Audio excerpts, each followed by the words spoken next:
لقمان حکیم به فرزندش توصیه میکنه، میگه ای فرزندم زبانت را به استغفار گفتن همیشه عادت بده. در هر جا هستی، پشت ماشین نشستی، در خانه ای، راه میروی، دراز کشیده ای، استغفر الله فراموش نکنی. در حدیثه هر کس همیشه استغفار بگوید خداوند متعال 3 نعمت به عطا میکنه. جعل الله له من کل هم فرجا، همه سختی هایش را آسان میکنه. من کل ضیق مخرجا، از هر تنگنا خدا او را نجات میده. و رزقه من حیث لا یحتسب، سوم رزق و روزیش فراهم میکنه از اونجا که گمان نمیبرد. خوش به حال کسی که همیشه استغفار میکنه.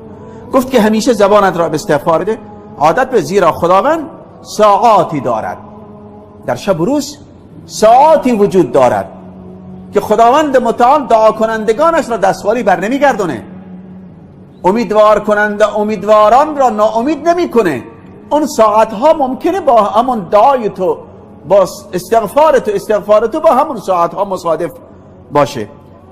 حضرت ابوبکر صدیق رضی الله عنه از پیامبر اکرم علیه الصلاة و السلام این خواست: علمنی دعاء ادعو به فی الصلوات.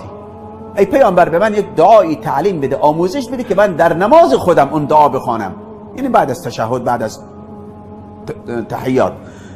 حضرت به او فرمود این دعا بخوان: اللهم انی ظلمت نفسی ظلما کثیرا.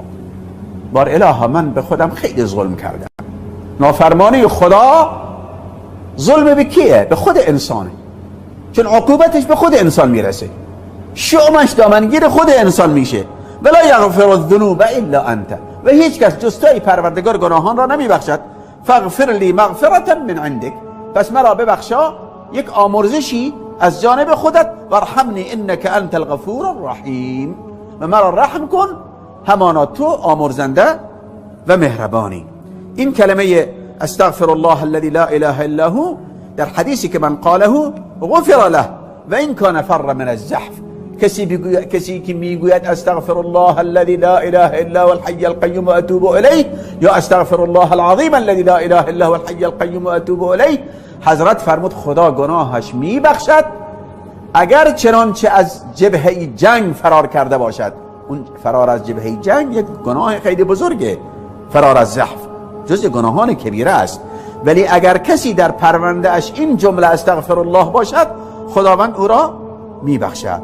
و در این حدیث آمده است که پیامبر اکرم علیه الصلاة و السلام همونطور که عرض کردم همیشه در مجالس میگفت رب اغفر لی و تب علی انک انت التواب الغفور یا التواب الرحیم. پروردگارا مرا ببخشا و توبه من بپذیر که همان تو توبه پذیر و بخشنده.